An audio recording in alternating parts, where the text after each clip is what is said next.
Hello, everyone, and welcome back to The Rundown. I will be your host today, Craig DeLuz, coming at you from the West Coast, the left coast, behind the Iron Curtain, otherwise known as the Sierras. But as we all know, I do not do this program by myself. That's right. My name is Mike Piowarski, coming to you live from the East Coast. That's the coast with the most, from the co-host with the most here on The Rundown. 2A Views, conservative news, and Craig, thank God it's Monday. Oh, yeah. I stop what you're doing, cause I'm about to ruin the image of me that you're used to. I look money, a king bee making honey, see? Each state, I hope you're ready for me. Now gather round, I'm the new sheriff in town. All my people rise up and stand your ground. Now drink up all the Diet Coke you got on your shelf. So just let me introduce myself. My name is Trump D. I like my mashed potatoes lumpy. Fake news, oh how I like to punk thee. That little sniper on the slope tin. He took a shot but he missed me. I don't fall, y'all, I'm like the ever ready bunny. Still going strong and spunky. So put on your big boy pants. Come on, let's do the dance. The Trumpy dance is your chance to do the Trump. Come on, do the Trumpy Trump. Come on and do the Trumpy Trump. Check me out, y'all. We do the Trumpy Trump. Just watch me do the Trumpy Trump. Yeah. Do you know what I'm doing? We do the Trumpy Trump. Come on, everybody do the Trumpy Trump. It's time to do the Trumpy Trump. Yeah. My favorite dish is a double Big Mac. That's right, folks. Thank you so much for tuning in this fine Monday. Mike, how are we doing today? Not too shabby, sir. Not too shabby. How about yourself? I am doing phenomenal. I'm doing excellent, man. Monday's like a day where I've resolved myself to the fact that I'm gonna be working all week, so I'm down. I'm like energized, ready to go. Had a nice chill Sunday. I was ready. Very good, very good. Hey, something a little sad news just to acknowledge up front. Mm-hmm. One of the lines you and I quote all the time in here, sunshine. Yeah. The actress from there, she was only a kid in that movie, but Hayden Panettiere, she passed away this weekend, 36 years old. So far the news is not sure. There might be an overdose, but 36, 11-year-old kid. So one of our favorite actresses from one of our favorite movies. So I figured we should send out prayers to her family. Most definitely. It's weird. I didn't realize how popular she was till I saw it's like every news outlet is reporting it. And yeah, they're saying it's an apparent overdose. She's been battling with addiction, and you're making the transition from child actress to adult actress, and she actually had done a pretty successful job of doing so. But evidently, just addictions, certain things, the demons catch up to all of us. Sometimes we're not quick enough to outrun them. I know she's been out on a book tour. Recently she's been doing appearances there, and one of my favorite quotes from one of the hugely popular shows she was on. It's about her. It's not her quote, but it was "Save the cheerleader, save the world." From Heroes. Yeah. I do remember. In fact, it's funny because the thing keeps popping up on my. I think it's on Netflix now. I keep thinking, maybe I should. Yeah, it might be time to watch that again. Yeah, it got a little squirrely in the last season, but the first two seasons were just solid. They were perfect. The first two seasons were definitely solid, and I love that one. Save the cheerleader, save the world. Yep, that's it. All right, well, folks, it's Monday. We got some stuff to talk about. Some of it is probably going to be new news. Some of it's probably going to be old news, but it's all fun, so it's all worth talking about. But before we do, we're going to do like we usually do, and we're going to kick it off with a quick shout-out to our sponsors. That's right. Let's say hey to our good friends at Hitman Industries. That's hitmanindustries.net. Get on over there. Get yourself some AR barrels. They got rifle caliber, pistol caliber, any length you desire. That's hitmanindustries.net. California Republican Assembly, fighting a good fight behind enemy lines. Now you can take part in California's future today. If you want the best in tactical concealed holsters on the market, get over to hogholsters.com. That's HAWG holsters.com. Use the discount code The Rundown. Get yourself a nice little discount. That's The Rundown, all one word, no spaces, all caps. And if you want the best in field gear, tactical gear, web gear, law enforcement, security, fire, EMS, whatever it may be, get your group together, get your agency together, place an order at uscombatgear.com, where you can get everything except the gun. And folks, let me remind you once again, please take a moment and subscribe to the 2A newsletter, the place to get all of your Second Amendment news. All you have to do is go to 2anews.us. Click on the subscribe here button, put in your email address, and you will get all the day's top Second Amendment news delivered right to your inbox. Also wish to remind you, if you have not already done so, you need to do it now. We got people putting together reviews and all that fun stuff of Uncommon Sense on the present state of American government and the return to first principles, written by none other than your very own host, Craig DeLuz. Folks, it's a short read and it's a cheap book. You need to go there. You need to buy it. You need to learn yourself. Get you some learning in. Get you learning a little bit, something. Take a moment. Please go check it out. I promise you will very much enjoy this book. I've gotten a lot of really, really good compliments on it. My probably the most common line that people have referenced is that tyranny in the 21st century files paperwork. That's right. That's very true. Very true. That there be how it works. In any case, I also want to remind you, if you're watching your show during the 3 o'clock hour on the West Coast or the 6 o'clock hour on the East Coast, you are watching us live, which means we're taking your comments. We would love to hear what you have to say about the program, about the topic, about me, about Mike, whatever. In fact, all we ask is that you make it interesting, and the best way to be interesting is to disagree with us, because when you disagree with us, that gives us the opportunity to mock you. Oh, wow, is that a mockingbird? Man, is that a mockingbird? Is that a mockingbird?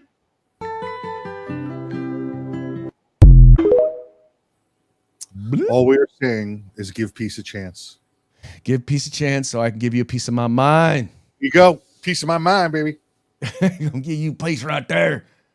Anyway, let's talk about giving folks a piece of their mind. Now, I'll be honest with you. I'm starting to believe that if you are a registered Democrat, I'm starting to think that you may not be able to afford to give away much of your mind. Because if you believe, according to the 58% of Democrats, according to this poll, this CBS poll, well, you may not be that bright.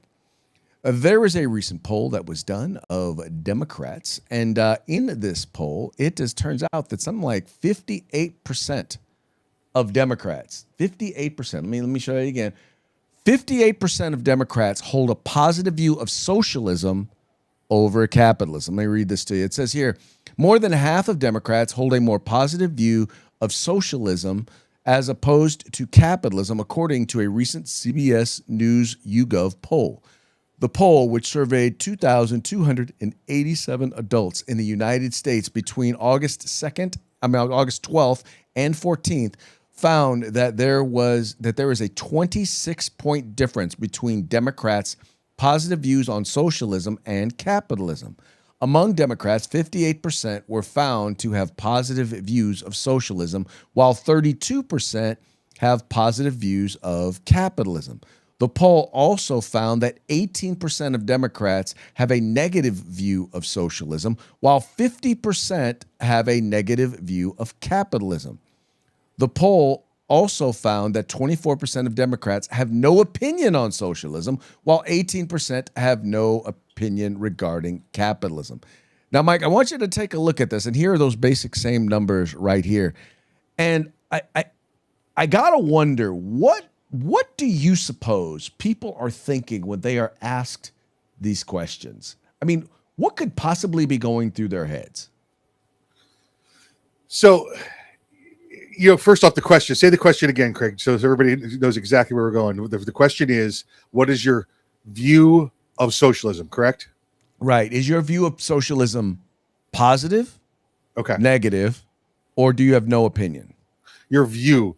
I mean, could you leave it up to any more interpretation? Your view could be based on the theoretical, program of socialism as defined in a book. Do you think it would be positive? Well, sure.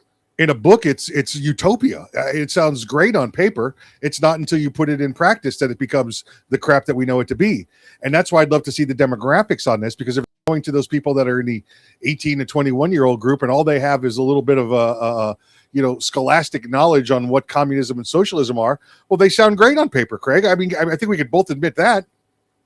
Well, I think you hit the nail on the head. First of all, if you break down these numbers even more, the in past polls that have been done, the number of folks, it's really largely also an age difference. So you're right. The younger people generally tend to be more positive about socialism. The other thing is that they really don't know what socialism is. I've literally heard some Democrats, some younger Democrats talk about, well, if you want socialism, well, it's like if you just want to go and get together and hang out with friends, that's what socialism is. That's what democratic socialism is. It's about connecting with people. It's about being around people. I'm like, no. See, that's called being social, not socialism. That's Socialism Democrats is an socializing. Right. That's socializing. That ain't socialism. Socialism is an economic model that says the government owns the means of production, meaning they tell you what you're going to do and they tell you how much you're going to get for doing that. Now, if you right now happen to be a burger flipper, maybe you work at McDonald's or you work at one of the other fine fast food establishments, and you earn outside of California near minimum wage on that job, and you want to earn more like a doctor, and you get, well, hey, I'm going to get just as much as the doctor gets, then you may think that's cool. That may sound peachy keen to you. But if you're the doctor in that scenario and you find out you're going to be earning as much as a burger flipper, maybe, just maybe, you're going to decide, you know what? I don't need to be a doctor. Maybe I need to flip burgers, right? The other thing is that what the burger flipper doesn't understand is he's not going to make as much as the doctor in the free market economy was making. In other words, they're not creating things equal, making things equal by lifting y'all up. No. Nay. The doctor, yeah, he'll earn as much as you. So it just means that you are all equal in your misery and poverty. Yeah, it basically means no matter what the job, everybody's going to earn 40 grand. You're all getting 40 grand a year, whatever it happens to be. That doesn't matter if you're a surgeon, doesn't matter if you're a Supreme Court justice, doesn't matter if you're the chief fry cook at the McDonald's. You're getting 40 grand. And believe it or not, and I know people are like, well, see, the problem is socialism, or the left in general generally tends to think of man as man will always strive to be the best version of themselves. Conservatism or free market is based on the understanding that most people are self-interested. I did not say selfish. I said self-interested, meaning they're driven by positive incentives. They're driven by incentives, meaning, I'm probably going to work a little bit longer or a little bit harder if I know I'm going to get a little bit more reward for it, meaning money, right? It's a little bit more compensation so that I can take care of my family, right? So that I can contribute to my community. But for the most part, people don't just invent things out of the goodness of their heart. There's a reason why every major invention that's ever happened has happened in a free market economy, and that's because there's a payoff at the end, right? I mean, people get mad at guys like Elon Musk, but here's the deal. What Elon Musk did? What Elon Musk did, the same thing that Jeff Bezos did. He found a need and he filled it. And so much so that people were willing to give him money to do it. That's what free market economy is. Yeah. You got a need. I got a product, good, or service. I will provide that to you and you will compensate me for it. That's the free market. You don't have to. You can fill the need yourself. That's it. But you're flipping burgers, and you think you should make the same as Bezos does and Elon Musk. So good luck with that. Right. And by the way, that doesn't mean that there's not money in flipping burgers. It just means that you probably should own the restaurant, right? Flip enough burgers, save enough money to start your own restaurant, hire your own burger flippers, and then you're king of the burger flippers and you're making good money. That's the free market. Be the master chef, be a general manager, manage a region of restaurant, whatever it may be. Or do like most people do at minimum wage jobs. You go there and you learn basic job skills so you can go out and get a real job based on your education. Hello. Or your motivation. Education or motivation. Or motivation. Or maybe you just have a witty idea and you just need to figure out how to make that witty idea come to life. America, unlike most other places in the world, America is the one place in a free market economy is where you can actually Be rewarded for your hard work, for your ingenuity, for your great ideas. And by the way, for taking risk. Because that's the other thing that you got to do. You got to take risk. When you go to school and you take all these darn classes, it's a risk. I get it. In some cases you're borrowing money, in some cases you're just spending money, but you're hoping that with this education it's going to turn around and reward you financially. Now, for those of you who decided that you were going to go get your degrees in ethnic studies or Chicano studies or women's studies or underwater lesbian trans basket weaving, yeah, you took a big risk. I'm just going to tell you took a big risk because, yeah, ain't no jobs out there for you. Not with that. Well, under the last administration there was, but not in the real world. Not in the real world. And that's the thing. See, conservatives generally tend to govern based on the real world. Democrats tend to govern based on the world as they wish it were. There you go. And utopia. It don't quite look like that. Or as a couple of folks here, a great talk show host here out of Sacramento, they call it unicornia, or as we call California, Cal unicornia. Oh, I like that. Yeah. And by the way, speaking of Cal unicornia, recently, Mark Cuban, known liberal Democrat, but also very successful entrepreneur, had a very, very stark message for the people who are pushing the billionaire tax here in the state of California. And the statement that he had was really kind of simple. If you really want to know how good or how solid this idea that you have is, all you need to do is take a look at one map, right? And what is that map? I will let you know. It says here, California voters are set to decide whether to slap a new tax on the state's billionaires as IRS data show thousands of taxpayers and billions of dollars in income are already flowing out of the Golden State. The outflow is adding fuel to the debate over California's proposed billionaire tax, with Mark Cuban warning Saturday the measure could drive not only wealthy residents, but investment and startups out of the state. Cuban's warning came amid a heated back and forth with Democratic Representative Ro Khanna, who defended the proposed tax. The billionaire investor threatened to steer future of investments away from California if the measure moves forward. Now, this map right here, this goes to show you. So all of the places that are in blue, right? So if I go right here, look at the dark green. So these are places where investment dollars are moving to, right? Oh, no, I'm sorry. These are lost. So these are number of residents lost. But look here in California. This is where it's the worst. These are like, here we go. San Bernardino County lost almost 8,500 residents. Riverside County, 89, almost 9,000. 9,400 residents have left San Diego County. Ventura County, 3,800. Santa Barbara County, 1,300. That's not even a big county. In the meantime, you look at all these counties over here. Look, they've gained, lost. None of these places have lost anybody.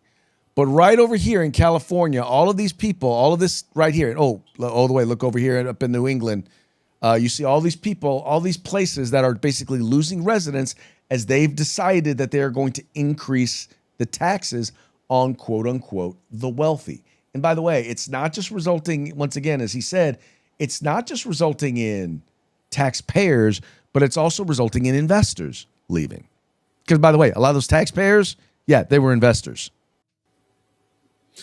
Yeah, absolutely. And you could see where they went. I mean, they went to those free states where they're not taxing them, they're not destroying them, they're not killing them, and they're fleeing from those Democrat metropolises. Craig, the other story last week, and I don't recall if we touched on it or not. What you got some of your Hollywood studios there saying, "We're done. You do this, and we leave, and we're taking everything. We're taking production out. We're taking people out. I know the stars live here. Well, guess what? We very rarely shoot here in California anyway. So what difference does it make?" Yeah, and well, you just hit the nail on the head. They're not. We were just watching this Spider-Man movie. I think they filmed much of that in Canada, right? I mean, yep. Canada, as high tax as Canada is, when the film industry comes in there, man, they grant them all sorts of tax breaks in order to encourage them to film there.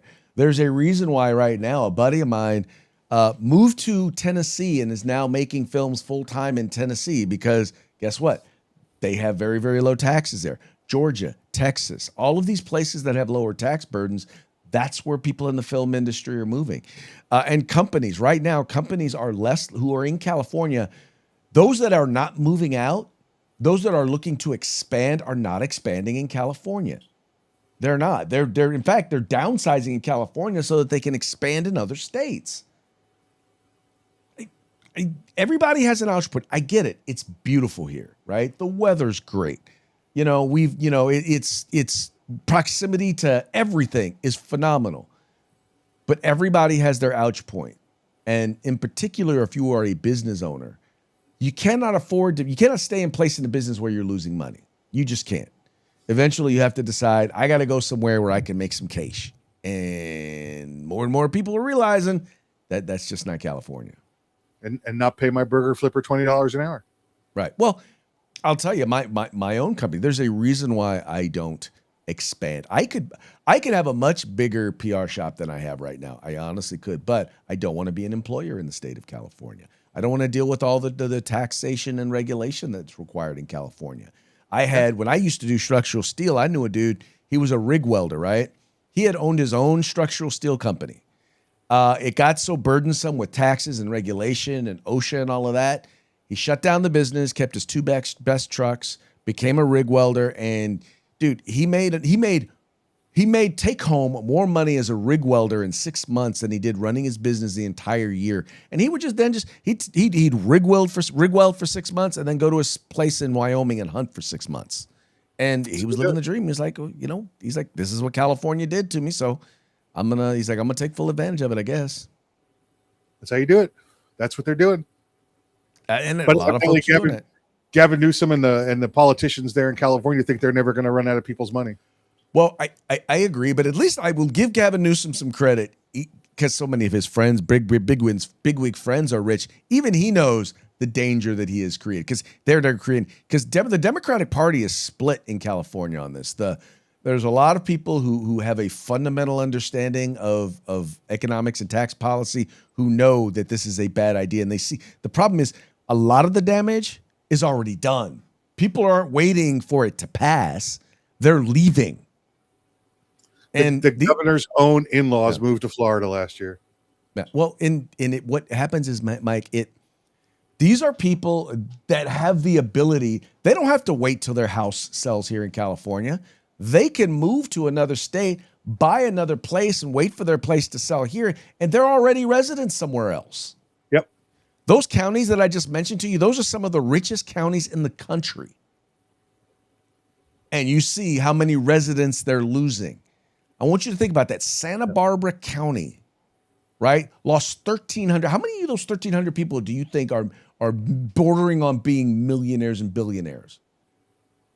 Probably most of them. Yeah, and there's a reason why Wells Fargo moved their asset management, their wealth division, from San Francisco, California to Miami, Florida. Can you guess why? To follow South their Beach. Customers. Yeah, to follow their customers. Yeah. Taking their talents to South Beach. Yeah, here's the thing I will warn all of y'all, those of you there in Florida too. Just remember, not everybody who's leaving California left their stinking thinking here. Yeah, that's we try to give them a week in the camp when they first get here at the border to change that, but we'll have to see how it works out. Yeah, so just a warning, just know. I mean, but there's a reason why. Like folks I know when they move to another state, one of the first things they do is they get over there to the DMV and they get their new plates. I don't want these California plates on my car anymore. Yep. It is funny. All right, moving right along. The Department of Justice is rolling out a new process for prohibited persons to have their gun rights restored. This being reported by Cam Edwards over at Bearing Arms. And it seems to be fairly well received. It says here, it took longer than anticipated, but the Justice Department has officially rolled out its new process for felons and others prohibited from possessing firearms to have their Second Amendment rights restored. The DOJ first announced its intent to provide an avenue for rights restoration last March, and in July published its proposed rule detailing the process that individuals would have to go through. DOJ says it received more than 15,000 comments during the public comment period, with 91% of them generally supportive of the idea. Technically, there's been a process to have federal rights restored for decades, but that avenue has been defunded by Congress since the 1990s. The DOJ determined that it had the authority to conduct the restoration rights process itself instead of the program being administered by the ATF, and the new pathway to rights restoration should be available soon.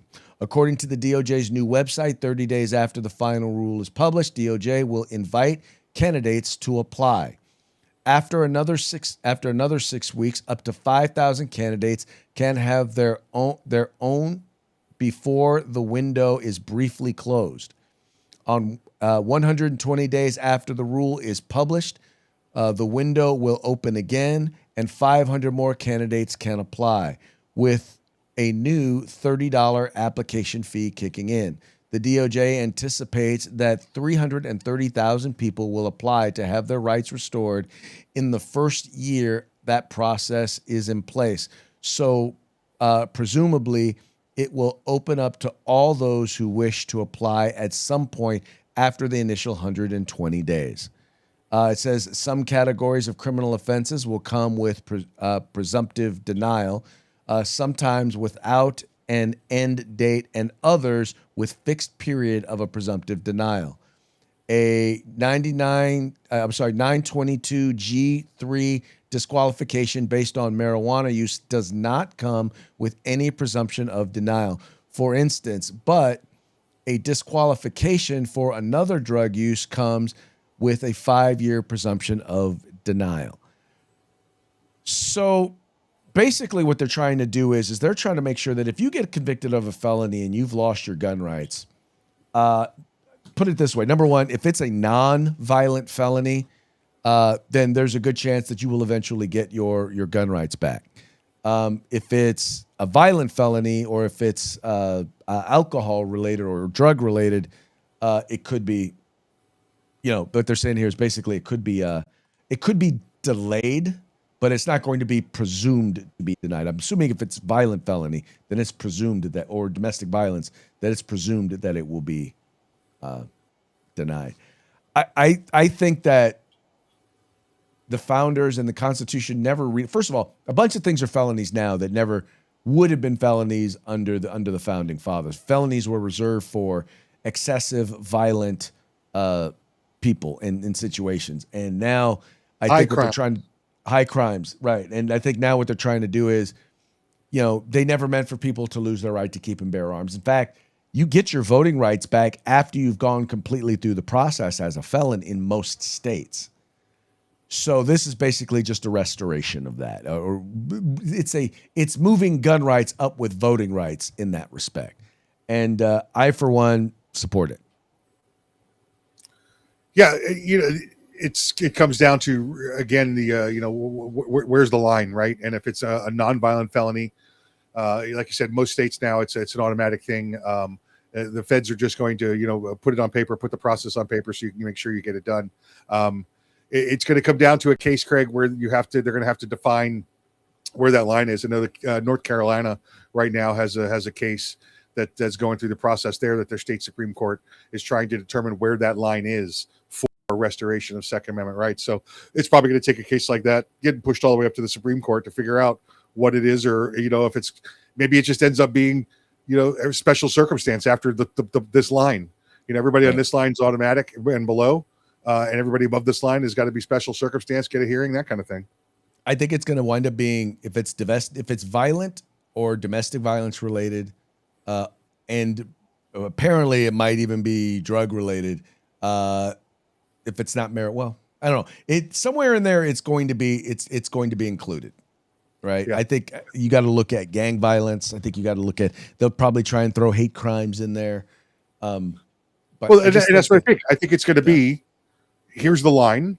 These people below this line for these listed crimes get it back, upon application, and everybody else has to have a hearing.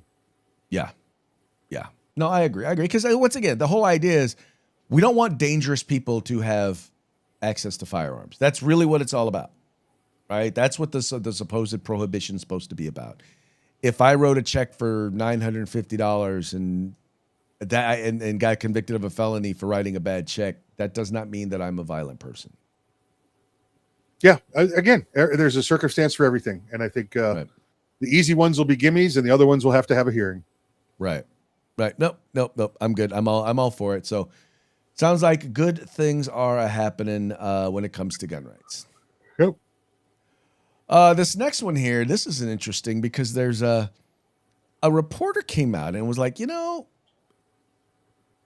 when I'll let him speak for himself, but this has to do when it comes to the WNBA. And basically, dude is just calling out the WNBA and wondering, why don't we have more men commenting on WNBA?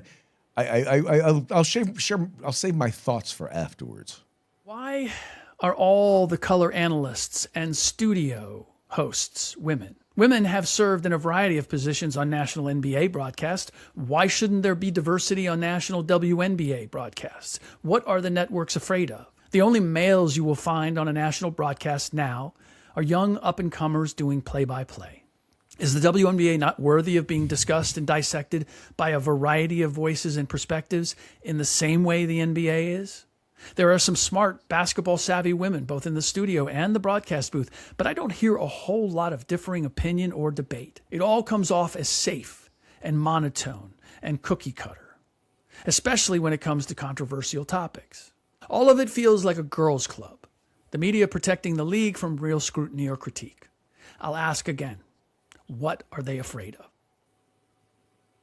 Well, I think the first thing to be afraid of is men aren't watching the WNBA. At least not straight men are not watching the WNBA. So they probably don't have a large group of people to have commentary on it because, they're having a hard time finding guys who are actually watching it. But this guy, so he's a reporter, sports commentator, and he's like what feels like a girls' club. And I'm like, okay, I think you lost a lot of women right there when you called it a girls' club. Not saying, just saying.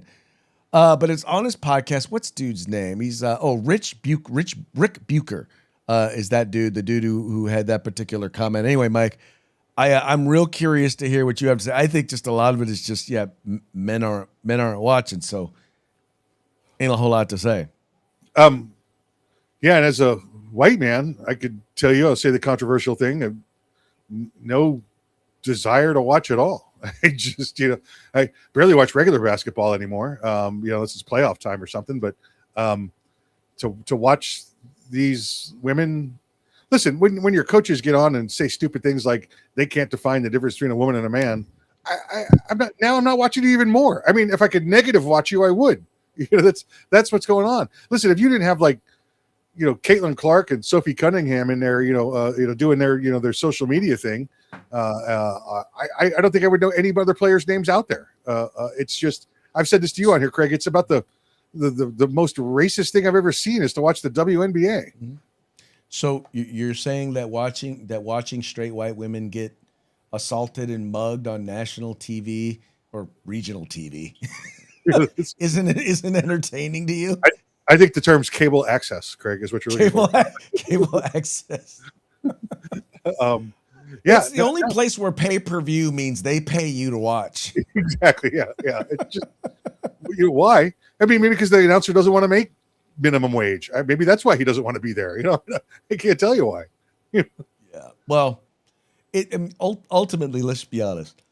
WNBA is it is the definition of DEI. It really is, because it's a league that's never made a profit, that's never earned a penny. I won't say it's never earned a penny. It's brought in revenue. It just loses more money than it brings in every year. Yeah. Every year. And once again, I don't know what y'all think. If you the reason why, and I will say this, I will say that I've gained a greater appreciation of female sportscasters, or at least commentators, in particular in MMA. There's been some really, really good female commentators in mixed martial arts. In football, it has gotten a lot better. I will say, when they first started to come out, I was not a big fan of female color commentators because they clearly did not demonstrate a fundamental understanding of what they were talking about. They just seemed like they were making it up and they were using someone else's words. But now there are a lot better commentators that are out there. Even in basketball, we have a color commentator here that does the Kings, and she's as good, if not better, than most of the guys who are doing it in most. Now, she ain't amongst the greatest, but she's pretty darn good and pretty darn knowledgeable. But I agree with him, though. It's like, well, if you're going to do that, well, then if you want diversity, maybe you need to get some dudes doing commentary on the WNBA. The problem is, I think they just don't. They may not like what they say. Also, Folks, I want to point out, though, although this is a good story, I'm pretty sure Craig only selected this story because he knows of my hatred for the word commentator. It's not a real word. We make it up. Right? You can have commentary. You can make comments. That doesn't make you a commentator. It makes you a commenter, is what it is. In fact, in English-speaking Europe, the word commentator does not exist. They will tell you that the announcer is the commenter. He is the commenter. He does commentary. And let us just note that Mike. Just notice that Mike is deferring to Europe. I said English-speaking Europe, which would be, but it's like, hey, Craig, why don't you and I go? What country do they still speak English in Europe? Craig, what I say to you, hey, Craig, why don't you and I go commentate on the game? Yeah. No, I don't go commentate on the game. That would make me a commentator. I comment on the game. That makes me a commenter. I'm sorry, Mike is deferring to English. They don't speak English in Europe anymore. It's all Arabic now. It's Durka. Women's basketball, Durka. Basketball jihad. Basketball jihad, Durka. If y'all don't get it, no, if you're watching this show, you get the joke. I'm sorry. All right, folks, that now brings us to our parting shots. Parting shots are brought to you by Hog Holsters. Go to hogholsters.com.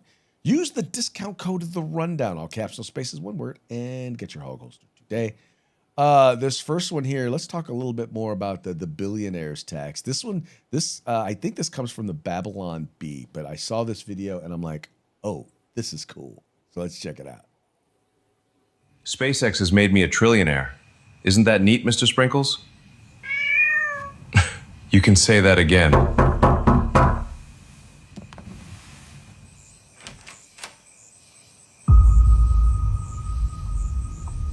Oligarchy. You need something. I hear you have $1 trillion.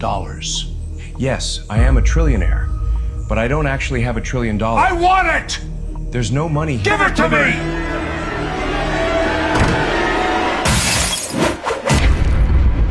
Hand over the trillion, paleface! Come back with my money!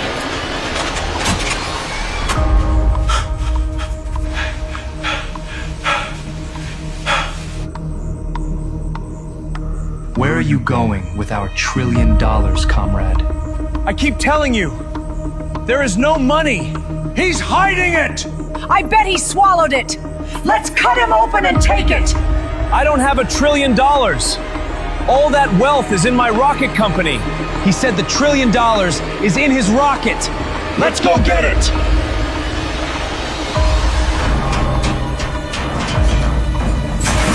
Let's start smashing stuff until we find the trillion!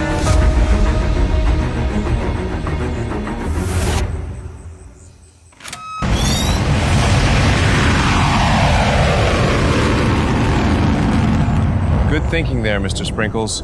Those people were scary, but luckily they were extremely stupid. Now let's go swim in the money vault. The $1 trillion is all mine.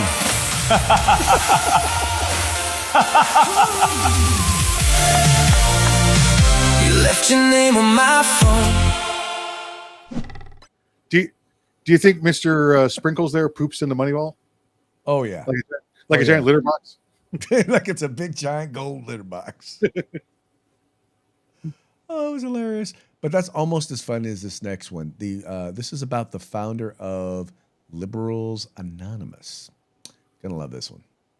Why don't we go around the group and share one fun fact about ourselves? I'll go first. I'm a recovering liberal, and I'm 6 months sober. Wow, that is... I haven't wished death on anyone at all, actually. Okay, wasn't expecting that. I, too, am a recovering liberal, and I'm artistic. That I was expecting. But nothing wrong with it. God chose special people just like you to have superpowers. You know what my favorite show is? Love on the Spectrum. I think he said artistic. Oh. My name's Nick Peterson, and I'm the founder of Liberals Anonymous. I started this with the hopes of chipping away at the mental health crisis in America. Figured I'd start by putting flyers around the neighborhood on houses with flags. Lucky guess. Last week I had a conservative garage sale, but nobody showed up. Probably all busy prosecuting nobody, or on the phone with Mitch McConnell. Welcome, everyone. I will be leading you on this life-changing journey to recovery. Nobody asked my pronouns when I came in? Right, because we left that nonsense in the past, along with his friends Trust the Science and Latinx. But I see you all have still managed to shoehorn that in. I have a question. What qualifies you to run this? Good question. A brain. Why are we meeting in your garage? Apple started in a garage. Amazon, Google, garage. We are meeting in a garage because the local churches said no. Apparently, I am not qualified to lead what they said sounds like an exorcism. I have another question. All right, shoot. Point of privilege, I am triggered by the unintended tone aggression of the word shoot. Nobody cares. Well, dismantling offensive language begins with awareness. In my lived experience, systemic microaggressions do include violent speech. Good gosh, y'all had to be a bunch of lunch money generators. Sticks and stones may break my bones, but words will never hurt me. And that's what I grew up on. These window lickers are called the wrong pronoun and they're on psych meds the rest of their lives. In this group, we'll be focusing on the 4 basic truths, or PONY. Put facts before feelings. Other people's money is not yours. Nobody needs to know what we do in the bedroom, especially children. And you're not a victim. I am actually a victim of climate injustice. You are a victim of a cerebral injustice. I try to use acronyms for learning purposes. They have the brain capacity of the scarecrow. The wheel is spinning, but the hamster's dead. I was gonna use acknowledge, interpret, develop, support, but nobody wants a certificate that says congratulations on completing AIDS. Before you leave, what's one thing we want to work on this week? The only thing I struggle with is virtue signaling on the internet. Struggle or excel? I read you should log off and touch grass. Brilliant. Smartest thing anyone has said. A few minutes ago you called him Rain Man. That is not what I said. I pledge to take fewer booster shots. You're still doing that? Doctor said my heart looked like a medicine ball. That's not. I'm gonna try your facts over feelings thing. Great! I just have to wait until the media tells me what they are. Oh. This might not work.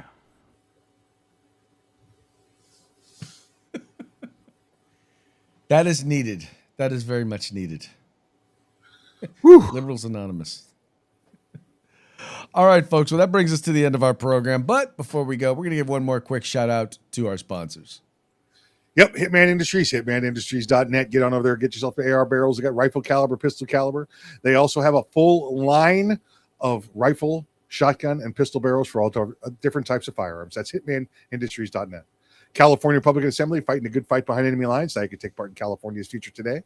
And if you want the best in field gear, tactical gear, web gear, law enforcement, security, fire, EMS, whatever it may be, get your group together, get your agency together. Place an order at uscombatgear.com, where you can get everything except the gun. Once again, folks, please take a moment and visit our sponsors. All you have to do is follow the links in the description to this program. Go there, check them out, spend some money with them. Tell them it was the guys over at The Rundown that sent you. With that, well, this program is a wrap. We will be back tomorrow on Taco Tuesday. Till then, y'all have fun, stay safe, and we will see you mañana.